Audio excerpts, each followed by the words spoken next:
Commission public hearing. The city appreciates your interest and participation in the public hearing process. The Planning Commission serves as an advisory board to the City Council on land use and zoning matters. The hearing agenda items consist of development applications that require public hearings. The Planning Commission considers the item and makes a recommendation for approval or denial to the City Council. The City Council will make the final decision for or against approval of the application. The agenda consists of the roll call, administrative report by staff, public comment for non-agendized items, approval of minutes for the previous hearing, continuances for items that will not be heard tonight, withdrawals for items that have been withdrawn from any further consideration, consent agenda for items not likely to require presentation or discussion. All items on the consent agenda may be voted on together. Any commissioner may move any item from the consent agenda to the regular agenda.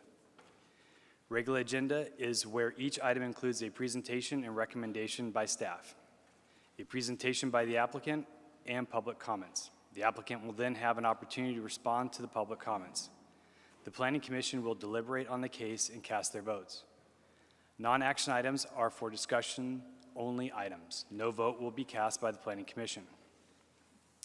Citizens wishing to speak on the agenda, on any agenda item, will need to fill out a blue speaker card, or if not willing to speak, may fill out a yellow comment card and turn it into the staff table before the agenda item is to be discussed. The chair will call your name when it is your turn to speak. When groups wishing to speak should elect a spokesperson to represent the views of the group. To facilitate the hearing, your comment will be limited to 3 minutes for individual speakers, 1 additional minute for each additional individual who is present at the hearing and has contributed their time to a representative speaker, up to a maximum of 10 minutes. Please format your speech to fit within the allotted time. Again, this is the yellow and blue card. A light system is installed on the podium for timing presentations. The light will be green for 2 minutes, yellow for 1, and red when your time is up. Please conclude your comments when the red light appears. Thank you for your interest and time. Now we will begin the hearing with the roll call. Chair Scarborough. Here. Vice Chair Young. Here. Commissioner Gonzalez. Present. Commissioner Kaminsky. Here. Commissioner Ertel. Here. Commissioner Joyner. Here. Commissioner Higgs. Present. All here. Thank you. Perfect. First up, public comment. Mr. Curtis, do we have any public comment for non-agendized items? No, Mr. Chairman, no public comment for non-agendized items. Perfect. Administrative report, sir? Thank you, Mr. Chairman, members of the Planning Commission. Just wanted to draw your attention to additional public comment regarding item number 2 on tonight's agenda. I think there's 3 additional comments, both in opposition and support. Just wanted to bring that to your attention. These were received since the agenda was originally posted last week. And then the next item I wanted to bring your attention to is that we do not have a meeting planned for the normal time of April 23rd. So our next meeting will be May 14th. We do have anticipated items for May 14th. So that will be our next meeting. And coincidentally and sadly, that will be the last day for Renee Higgs serving on the commission, and for Diana Kaminsky as well serving on that commission. So we'll appreciate everything that they've done for us, and it'll be too bad that's our last time, but that will be their last time. And over the next few weeks, the City Council will be looking at nominations and appointments for the 2 vacant positions on Planning Commission. So just wanted to give you that update. That's all I have, Mr. Chairman. Thank you. Thank you, Mr. Curtis. Next, we have the minutes for review and approval. Is there any comments, questions, or motions? Chair Scarborough, I'll move for approval of the February 12th, 2025 regular meeting minutes as written. I'll second. Perfect. We have a first and a second. Let's take a roll call vote.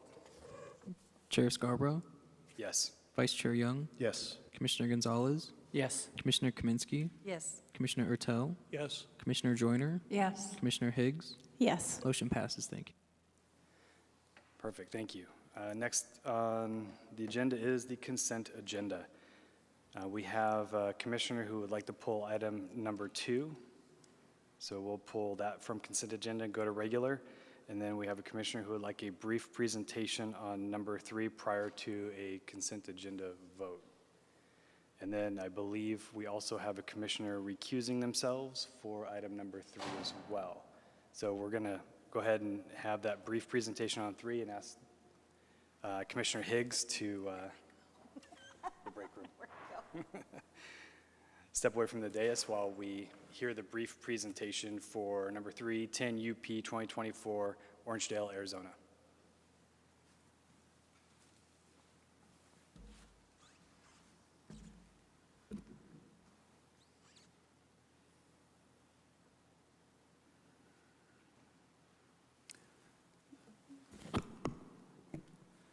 Thank you, Chair Scarborough. Commissioners, I'm Casey Steinke with Scottsdale Planning Department. This is case 10 UP 2024 Orangedale. You see the site location here at the intersection of Bell Road and Thompson Peak Parkway in this shopping center.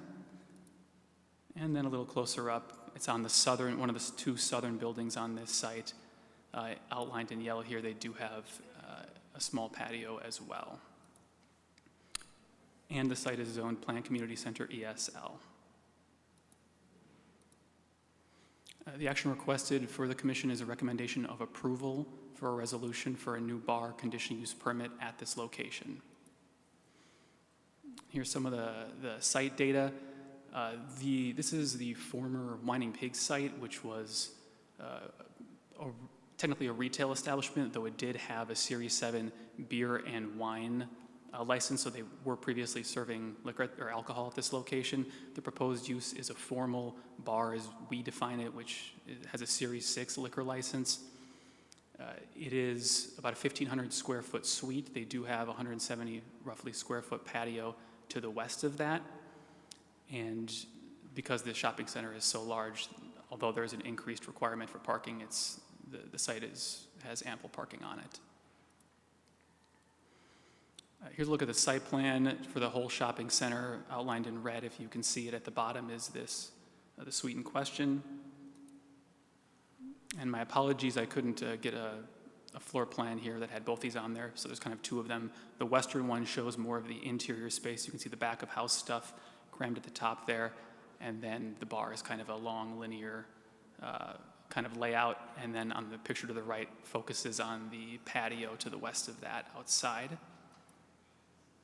And the city did do its typical notification within 750 feet of this site, and the applicants also did their outreach. We have received 1 public comment at the beginning of this process in opposition, but nothing since then. And that concludes staff's presentation. Thank you so much. Commissioner Ertel, since this was your request to hear a brief presentation, do you have any comments, questions? Yes, thank you. Does this represent a change in ownership? Is it no longer the Whining Pig, but a different owner? Chair Scarborough, Commissioner Ertel, that is correct. It's a new owner, new operation. In the drawing, you had a outline of liquor in the back. Is that simply the back of the building as it now exists? That there's going to be a carve-out area for liquor, or is that?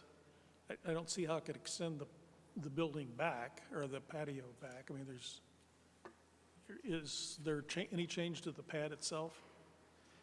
Commissioner Ertel, there's no change to the building footprint. I'm not sure if the applicants intend to do any sort of tenant improvement that would modify the interior space. They might be able to speak to that. Yeah, I'm just curious if there's any extension of the building or of the patio in the back. No, there is not. Okay, all right, thank you. Commissioner Ertel, are you good? You okay with this keep staying on consent right now? I am, yes, thank you. Perfect. Okay, if there's no other questions right now, we'll go ahead and just take a roll call vote, or I guess we'll need a motion, I guess, here for consent. We're doing a motion for the consent agenda for items 3 and 4. Just 3 right now? Just 3, okay. Correct. I'd like to make a motion for recommendation of approval to City Council for Case 10 UP 2024. For the staff recommended stipulations after finding that the conditional use permit criteria have been met, and proposed conditional use permit is consistent and conforms with the adopted general plan. Do I have a I'll second? second it. Thank you so much. We have a first and a second. Roll call vote, please. Chair Scarborough, Yes. Vice Chair Young, Yes. Commissioner Gonzalez, Yes. Commissioner Kaminsky, Yes. Commissioner Ertel, Yes. Commissioner Joyner, Yes. and motion passes. Perfect. Now we can ask Commissioner Higgs to join us again.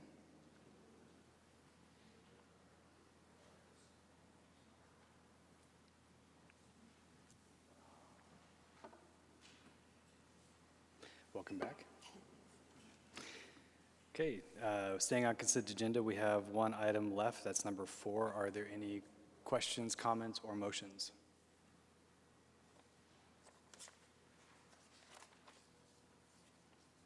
No, so we need a motion? Yes, sir. Okay. We need Make a motion for recommendation of approval to City Council for Case 14 UP 2012, number 3, per the staff recommended stipulations. After finding that the conditional use permit criteria have been met and the proposed conditional use permit is consistent and conforms with the adopted general plan. I'll second it. Perfect. We have a first and a second. Roll call, please. Chair Scarborough, Yes. Vice Chair Young, Yes. Commissioner Gonzalez, Yes. Commissioner Kaminsky, Yes. Commissioner Ertel, Yes. Commissioner Joyner, Yes. Commissioner Higgs. Yes. Motion passes. Thank you. All right, let's move to regular agenda. Item number 2, 9 UP 2024, Board Decisions Patio and Kitchen CUP.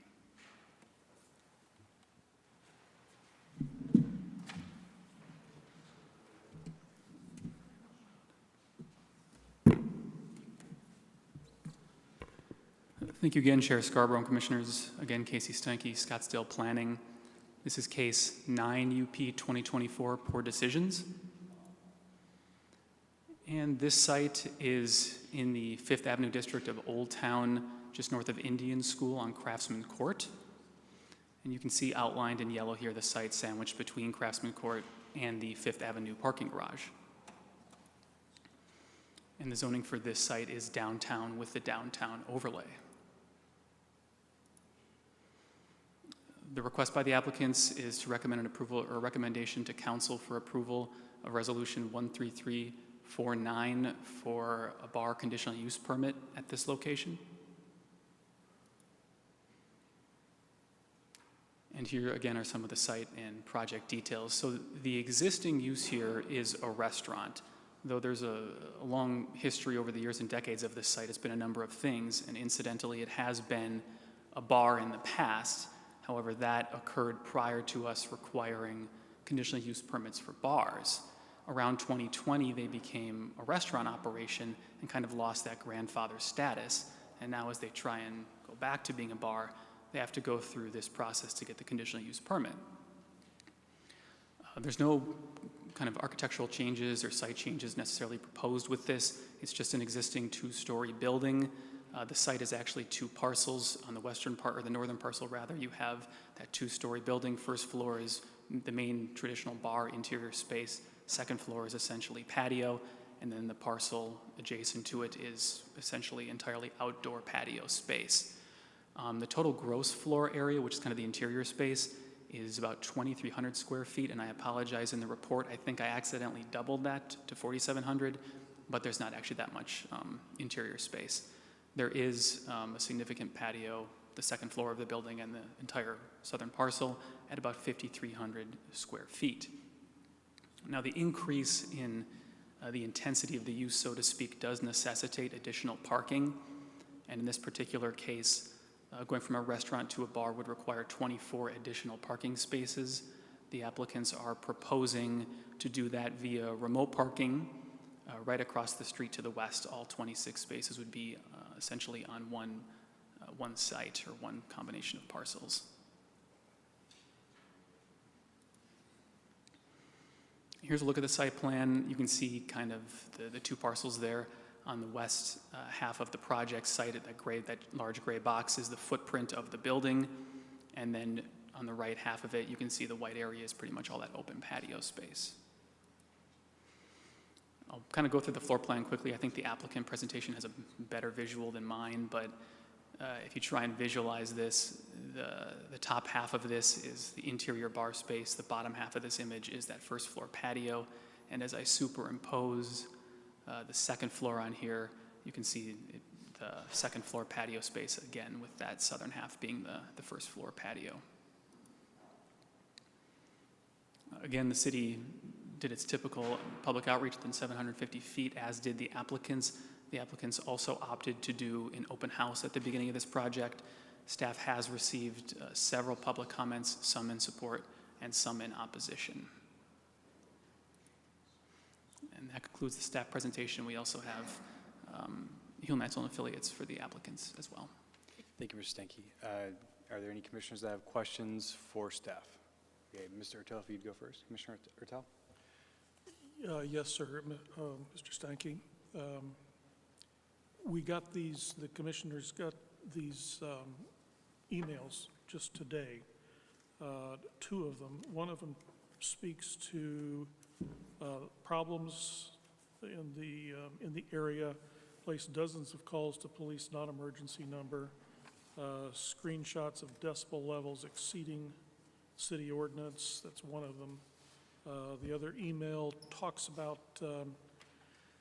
she was told that there would be no new liquor licenses granted on Craftsman Court. Let's see, mentions prior increase in let's see, there's problems with shootings, arrests, vandalism, property damage, trash, human waste.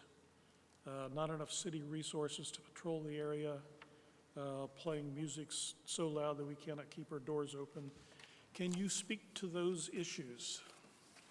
Chair Scarborough, Commissioner Ertel, sure, we can kind of go piece by piece here. If I'm not 100% sure, but if memory serves, those pictures might have been from 2021 or an earlier time. There were a series of different operators in quick succession over the years here, I think. Yeah, it's true that there have been problematic operators in the past. I don't know that that has anything directly to do with the bar use permit, other than the common sense assumption that things might get rowdier with bars and restaurants. But I think that was the Loyalty Lounge establishment where most of those complaints came in, which was actually a restaurant, not a bar. But there's definitely validity to some of the history at this site. I can't speak to the noise complaints necessarily, but pardon me, at least one of the statements was that they had just recently done a sound check, so that sounds like it's the current operator, so not something from the distant past. yeah, I would defer to the applicant on kind of how they describe their current noise output. They'd be limited and they'd be stipulated to the ambient sound on the street, just like any other establishment on that street. Do we have a way of measuring the adequacy of resources for patrolling the area?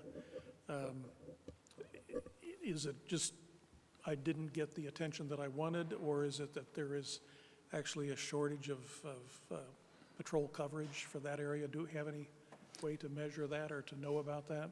Yeah, Commissioner Ertel, apologies for my naivete on this. From the more kind of planning, development, land use aspect, I can't speak to the police department and kind of where they choose to allocate their resources or whether or not they view it as a problem area necessitating more,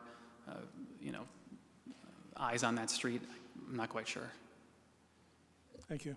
And one more thing. With respect to the liquor license element, that there would be no new liquor licenses on this, I honestly am not quite sure what policy or law or private contract that would be about, unless it's in a private covenant or restriction on that area or a real estate person told them that. There'd be nothing from the city perspective that would preclude someone from pursuing a liquor license or a bar use entitlement in this area. Great, thank you for adding that. Perfect. Thank Chairman. you, Commissioner Ertel. Go ahead, Commissioner Gonzalez. Thank you, sir. Thank you, Mr. Chairman.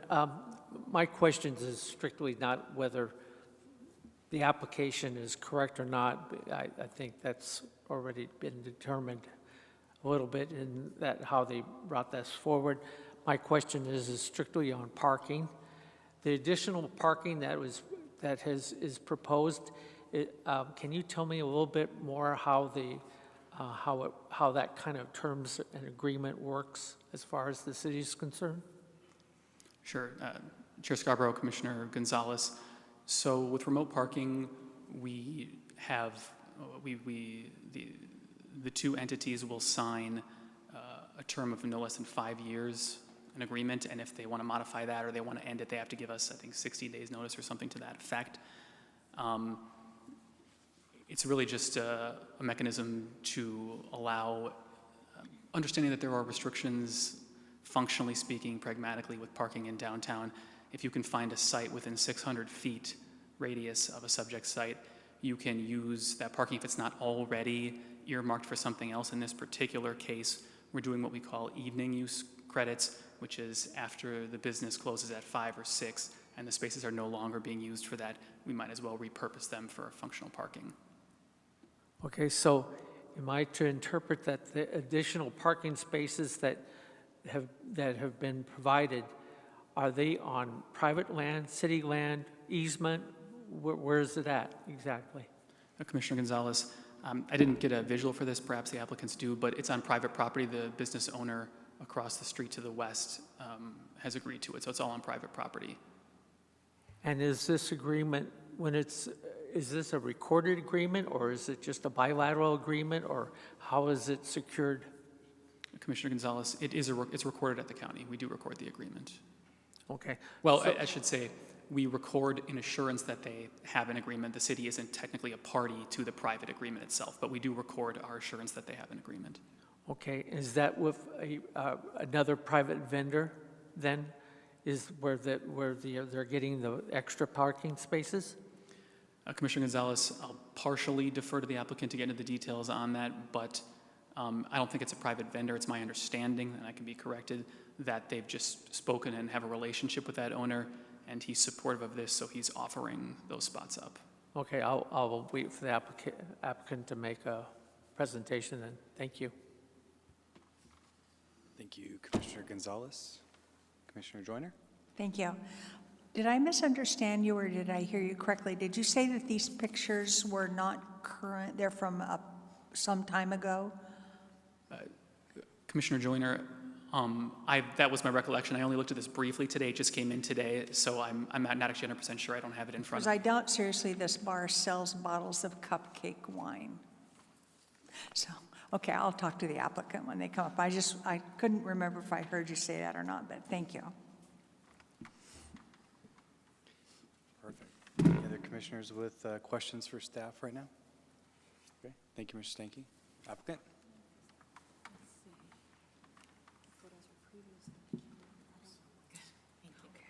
It'll work until it doesn't, right? Is this your water?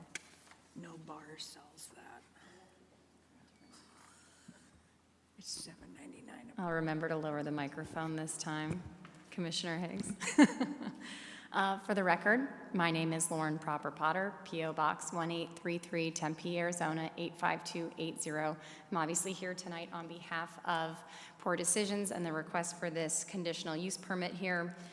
Casey did a great job walking through the overview. I think I'm kind of known for doing overkill on my presentations. So because we were on consent, I think the application did a good job setting forth a lot of the sort of detailed criteria in the ordinance. I think in the interest of time this evening, I'm just going to stay pretty specific here with what I'm going to address with you all, knowing that please feel free to stop me at any time. I can dig into any of this a little more, but I know you're all well aware of what's going on, so I don't want to kind of harp on any of that stuff. But here's the location. Commissioner Gonzalez, you had asked about where the parking was going to be located. If you see directly on the left side of the screen, that's to the west, there's some angled parking. That's a city-owned lot. If you look just directly south of that, so towards the bottom of your screen, that is the property owner. They own basically from the corner there almost all the way to that city lot. That is where we're going to be getting our parking spaces from. So all 26 remote parking spaces are going to come from that single property owner. I know your ordinance allows people to go out 600 feet. we're getting everything from this spot. And I want to revisit this point in a moment when we talk about some of the stipulations that we've worked on with staff here. Casey touched on it, but I think the elephant in the room here is that there's a lot of discomfort over what happened on Craftsman Court in 2021 and 2022 with the Loyalty Lounge, and so I think it's just worth addressing head on. Loyalty Lounge is the only Series 12 restaurant operator in this site in the last 25 years, except for my client Jackson, who operates restaurants in Chandler mostly. He's a restaurant operator. He opened this business. It's an older building. The infrastructure wasn't great. And unfortunately, when he opened 2 years ago, he was forced to close the kitchen portion for some repairs for an extended period of time. It's about 4 months or so.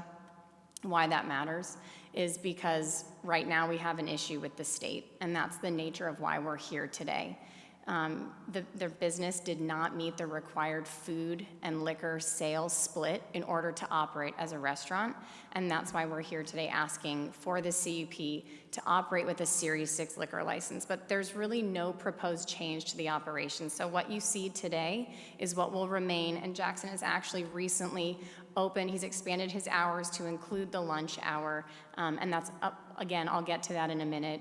We have some stipulations that will ensure that this continues to operate, feeling like a restaurant, offering food sales on the street without that pressure from the State Department requiring that a certain percentage be food versus liquor sales.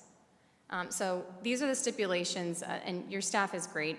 We've talked extensively about how do we provide the assurances to the neighbors on the street. I will tell you, we have support from almost every single property owner on the street. And actually, I think I put an exhibit in here somewhere. Maybe I lost it, but almost every single property owner on the streets in support. We've spoken with most of the tenants and some of the other property owners who just didn't take the time to write, but no doubt there are a few people with concerns. Their concerns are valid, and so what we've been trying to do is find ways to assure them that we're going to continue to be a good neighbor here. This isn't a speculative conditional use permit where we're trying to see, are you actually going to be a good neighbor? Are you going to be too loud? Are you going to operate like something that should be in the entertainment district, or maybe a problematic bar operator that's causing some issues that maybe isn't the best neighbor to some people on the street? We have 2 years of data here. We have no noise complaints, no issues, no calls for service, acts of violence, nothing like that. So we already know what's going to be happening here. We don't have to guess what this business is going to operate like. We're just talking about a change from a Series 12 restaurant liquor license to a Series 6 liquor license. And by the way, I can assure each and every one of you, nobody would rather be able to operate here with a Series 12 than my client. Those licenses for a bar are they're over $200,000 right now. So if there were a way to make it work as a restaurant, I guarantee you that would be the preferred outcome here. So some of these additional stipulations, just to shore up the commitment that my client's making to the area. He will offer food service that includes entree, so not just French fries or chips, until 9 p.m. on all business days. And then he will also be open for lunch at least 5 days a week. So that was one of the things that we wanted to make sure that this isn't going to just be a nightclub or something. I know that that's one of the fears that's been out there. We're limiting the hours of operations. That's voluntary. We're also not going to be charging a cover. This stipulation, I think, is probably the most important stipulation in this entire staff report. This requires that the remote parking spaces come specifically from that property that's directly to the west. Why this matters, so that property owner who is the support letter that you recently received, his family has owned this property for over 30 years. He's well aware of the history here. He will gladly jingle the shell casings from the shootings in 2021, 2022 that were dug out of his building in front of you. He's very aware of what's going on here. He so strongly supports my client that he is giving him his parking spaces free of charge. But guess what? With that comes strings attached. He can revoke his permission to use his parking spaces at any time with a pretty short notice to the city, and this stipulation makes my client accountable to his most directly adjacent neighbors to shore up that commitment to be a good neighbor. And so I know that there are some concerns when you convert from a restaurant to a bar and you go to that Series 6 license.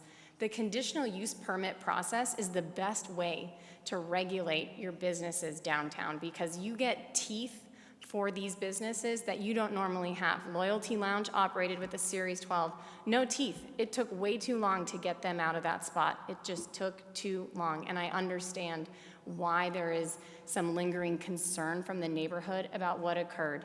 It's all perfectly valid, and I understand why. We think that we have done a good job working with your staff to make my client accountable to being a good neighbor. He's committed to that. We have good relationships with most of the property owners on the street. Even one of the people who wrote in opposition, I was at his house until 11:30 on a Saturday night, taking decibel readings from an adjacent bar that he's had some concerns with regarding noise, who are grandfathered in, and they don't have a CUP, so the city doesn't have the enforcement mechanism that would help address concerns like that. So this is a good way for the city to have some teeth in enforcement, as well as we have a direct stakeholder here. The neighbor across the street has his own control over that as well. So I'm happy to get into other stuff, but I think that we have a pretty narrow set of concerns here. So I'll conclude, but I'm happy to answer any questions you might have or get into any of this a little bit deeper.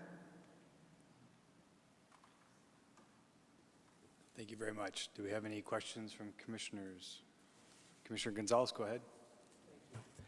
I had a question for legal counsel. Did you peruse this application and see that there was no conflict with the state as far as the bar designation? Commissioner Gonzalez, so it's a bit of an interesting issue. Obviously, liquor licenses, they're not issued by the city, they're issued by the state. So although the city does make recommendations to the Department of Liquor Licensing and Control, ultimately it's the state's discretion on whether to issue a license and which type. So I haven't, done an analysis here just because it's something that the city typically does not have control over.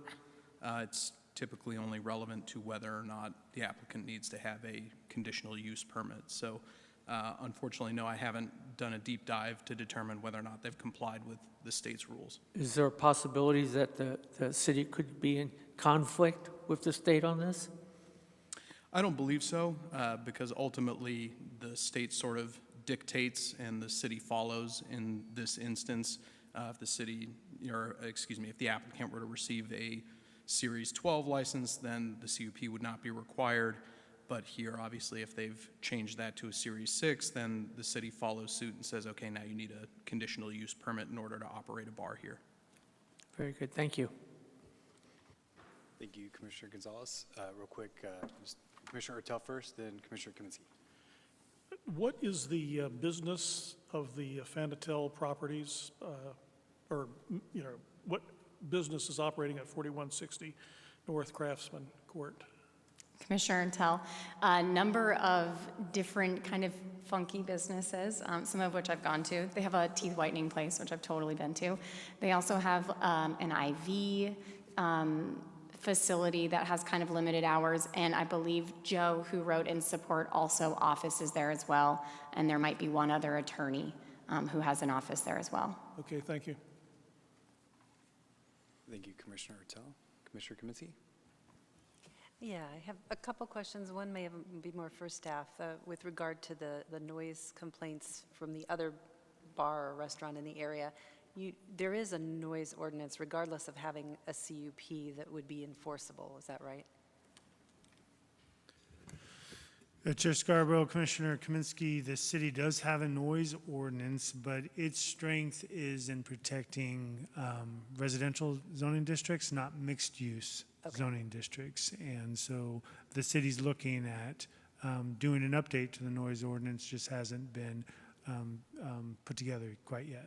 Okay, thank you. So what is the nearest residence from this property? Do we know that? Yes, it's on Craftsman's Court, Commissioner Kaminsky, just north of this site. I remember measuring it, I think it's about 200 feet, 200 to 300 feet. But that residence happens to be across the street from another bar. and that's been a source of contention over the years. So that, If I may, there are actually there's another residential project that's closer than Steve Johnson's, is the Craftsman, which is on the west side, and they actually wrote in support of the request. okay, so if there were residents in the area, they could call, but because this property is zoned mixed use, it would not be adhered to that? Or is it based on the proximity to residential? So, Chair Scarborough and Commissioner Higgs, certainly they could call the police for any sort of nuisance, including noise, and it would be up to the police department and the police officers from a reasonable person test that they apply toward nuisances of all types. But with regard to the noise ordinance specifically, its teeth is really set up from a bite standpoint to protect residential districts in terms of its referencing of decibels measured from what affecting what. And it's all about residential districts, not about mixed use zoning districts. Okay, thank you. The other question I had was about the use and the operations. You said that there was a kitchen that was closed, so that triggered the change in the sales of alcohol. Once the kitchen was opened again, I noticed on the website the happy hour is pretty long. It's not like a standard happy hour. So was there any consideration, if you didn't want the Series 6, of changing your hours for happy hour and doing things that would fall within the Series 12 that you already have to operate with? Yeah, certainly, Commissioner Kaminsky, kind of to my point earlier, it's much cheaper and much easier to figure out a way to make it work as a restaurant. That's why Jackson expanded his hours and opened up for lunch and was able to kind of revamp the menu. Unfortunately, I think those things just kind of happened a little bit too late to address the issue that already came up with the state, so there wasn't an opportunity to kind of go back and fix it. But it's also a really challenging location for a restaurant. I think that's why there aren't really any other restaurants on the street. Parking is tough, for sure. You also have, frankly, really great competition on Marshall, on Fifth Avenue, and there's only so many competing interests you can have. And so Poor Decisions kind of operates in a specific niche, and they are operating like a restaurant. They're just too far into the category of selling liquor more than the food ratio that's allowed by the state. Okay. My only concern is not actually with the use permit for changing to a bar. It's with the existing use permit for live entertainment, because I know once bars open, hours extended, people drink more, the music level tends to go up. So I do hear the concerns of the one business that, you know, had concerns about that. So I would hope, because that use permit is not under review tonight, that all of the conditions that are put on this use permit for it changing to a bar, that we do have a good neighbor situation, that this music doesn't get cranked up during the business hours of the other businesses in the area. Thanks, Commissioner Kaminsky. Steve Johnson has my cell phone number. Anyone on the street is welcome to have it. He's not afraid to text me. He's done it several times late at night. We go back and forth. He's kind enough to invite me to his house. So we've, you know, his promises made, promises kept. I made a commitment to Steve that I would come out and hear him out with concerns. And that remains. Jackson's a very active operator. He's on site frequently. So there's no secret about trying to get a hold of somebody there when there's an issue. So we will continue to be available. Thank you, Commissioner Kaminsky. Do we have any other questions at the moment? Yeah. Commissioner Hicks, go ahead. Yeah, if you could just clarify, I believe the outdoor patio space was similar square footage as the inside. I mean, we saw it pretty quickly, but can you describe what the outside patio space is like, how it's used? Yeah, of course. Thanks, Commissioner Higgs. So it's two separate parcels. One parcel is basically entirely consumed with a physical building structure. That building is 2 stories. It has a pretty small patio up top that is generally oriented facing the interior, so it's almost kind of like the second parcel is sort of a courtyard area, and that also kind of backs up as you go to the east to the city's garage. So it's got some pretty good like natural buffering in terms of noise. And then the second parcel, which is the southernmost parcel, is just an open space. So it's about, I think both parcels are about 2,300 square feet, so they're super narrow, it's really small. And there's some seating there. There is a small stage, which has been there since the, I think 1980s or 1990s, from the original live music permit that's been there, and it's, you know, been Dos Gringos and Old Town Gringos. It's been a number of things over the years, and to my knowledge, there haven't been any issues with the way that the space is used, and I think it's because it just has really good natural buffering because of the configuration of it's kind of sandwiched in between several other buildings. Okay. Okay, that answers my question. Thank you. Thanks. Perfect.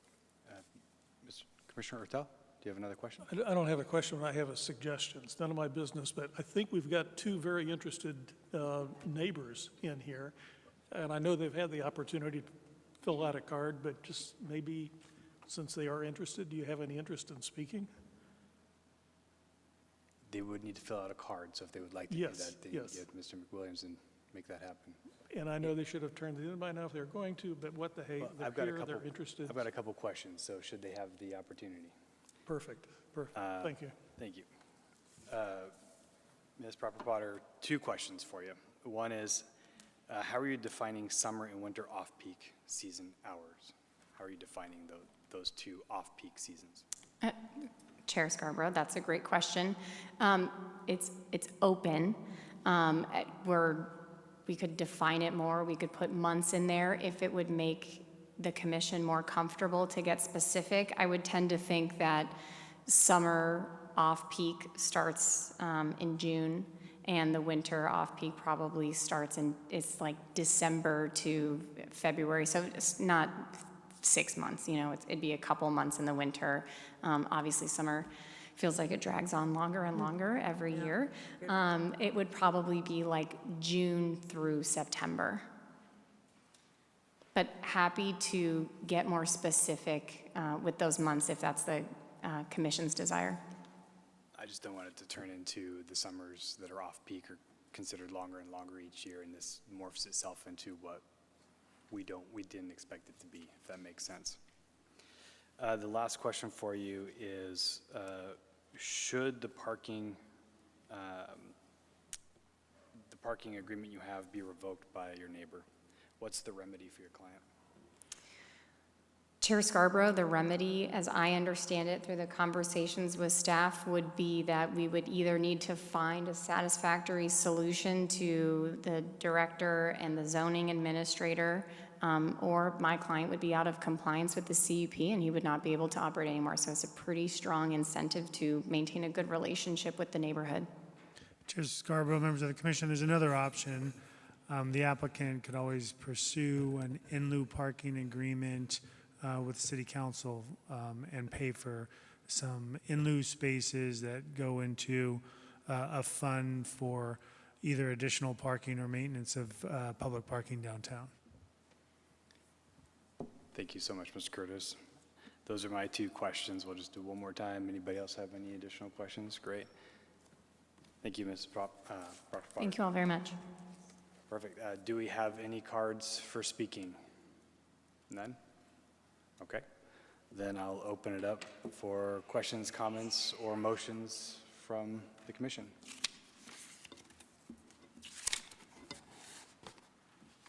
Don't all start Well, at the same time. people are looking expectantly because they know it's coming. Didn't write anything up beforehand. I'm winging this. I look at it from three perspectives: amenities, aesthetics, and economics. Economics, it's going to bring in more tax revenue for the city. It's going to support other businesses in the area, but in terms of a watering hole, if you will. You know, aesthetics, you know, that perhaps is the issue. I mean, it's, you know, some neighbors are not going to like it. but they're probably going to like it more than what they've had in the past. It's hard to say, but from the presentation, it seems like it'll be an improvement. For some, that may be a positive. For others, that may be less of a negative. Amenities, like I say, it provides a place for customers to come, and that's a good thing. So those are my thoughts. I'll make a motion. Go ahead. I'd like to make a motion for recommendation of approval to City Council for case 14 UP 2012, number 3, per staff recommended stipulations. 1 second. I apologize to interrupt you, but it'd be number 2. You're right. Sorry about that. No worries. For Hey, I case usually do that. 10 UP 2024, per staff recommended stipulations after finding the conditional use permit criteria have been met and the proposed conditional use permit is consistent and conforms with the adopted general plan. Second. Okay, so we have a first and a second. Point of clarification, Commissioner, or Chair Scarborough and Commissioner Joyner, the case is actually 9 UP 2024. You mentioned 10. I know they're right next to each other. Number 3 says 10 UP. Number 2. Sorry. They do read similar. Yeah, sorry. Case 9 UP 2024. Do I need to read the whole thing over again? No, that's just a Okay, point of thank you. clarification. Thank you. I think we all know. Thank you. Thank you, Commissioner Joyner. Thank you, Mr. Curtis. So we have a first and a second. With that, we'll have a roll call vote. Chair Scarborough, Yes. Vice Chair Young, Yes. Commissioner Gonzalez, Yes. Commissioner Kaminsky, Yes. Commissioner Ertel, Yes. Commissioner Joyner, Yes, to all 3. Commissioner Higgs. Yes. Motion passes. Thank you. Perfect. Thank you. Before adjournment, does anybody have anything else? Yes, Commissioner, or Chairman, whatever. I'm making all these mistakes. I can't believe how many I'm making. I would like an update from staff on the Old Town noise ordinance. I believe this is the 4th time I've asked about it, and each time I've been told it's in the works, it's close, or whatever. But when are we going to see it, and when is City Council going to see it? Commissioner Joyner, I apologize because we have not agendized this matter for discussion. I'm not going to be able to answer that question at this point. But if you want to send either myself or Mr. Curtis an email, we can provide you with an update. I also just anecdotally am not the attorney assigned to that, so I'm not able to give you an update right now, even if I... We've discussed it before, though. I mean, I've asked this question. This is the 4th time I've asked the question. Sure. My understanding is it is still being evaluated, so apologies, both in terms of what we have agendized and my personal knowledge. I don't have a substantive update for you. Who has it right now? Because all I've heard is people saying, that's not my job, that's not my department, I don't know who's in charge of this. Who is in charge of it? The attorney most likely assigned to that would be Luis Centella because he handles code enforcement issues. Okay, that's the first time I've heard that. Because the last time I asked it, I believe it was in January, Mr. Curtis said it was being worked on and we had a discussion about it. So being told we can't discuss it is kind of interesting to me, so. I just meant from an open meeting law standpoint, we're supposed to only discuss items that we have. All I wanted to know agendized is and noticed. when we were going to see it. That's all I want to know. I apologize, Commissioner Joyner, wait- that I don't have that information. We just want to know when can we agendize it? Can we have it agendized for the May hearing? Mr. Curtis? Certainly, Chair Scarborough. and- Non-action item, just an update. Yeah, and Commissioner Joyner, as before, we don't have an update. It has been worked on, but with the new election and some changes in management, there's been some shifting of workload and priorities. And so I just want to temper your expectation that unfortunately you may not be satisfied again with the answer because I don't think it's ready for public consumption yet. When it will be, there will be open houses and so on and so forth, particularly with the stakeholders that have participated in open houses previously before or during the kickoff of that effort. So not trying to, I guess, shut you down on the conversation other than the agenda and the open meeting laws. I understand that. Unfortunately, the comments and the situation and the status hasn't changed enough for it to be fruitful, but we certainly can try to gather more information and put it on the agenda for more of a conversation to meet the open meeting law for May. I was on DRB for 5 years. This came up at least twice when I was on DRB. And tonight, we had 2 cases where noise was part of the conversation. This is an important agenda item and I respect the open meeting laws. I just want to make sure that this isn't being swept under the rug and is being ignored, because we have 2 applicants that have both had to address questions about noise. We've had neighbors that have been very concerned about it, and it seems that nobody knows what to do. So please, thank you for putting it on the agenda, and I'd like to hear in May where we are. So thank you. Thank you, Commissioner Joyner. Thank you, Mr. Curtis. With that, I think we'll look for a motion for adjournment. So moved. Second? I second. All in favor? Aye. So adjourned.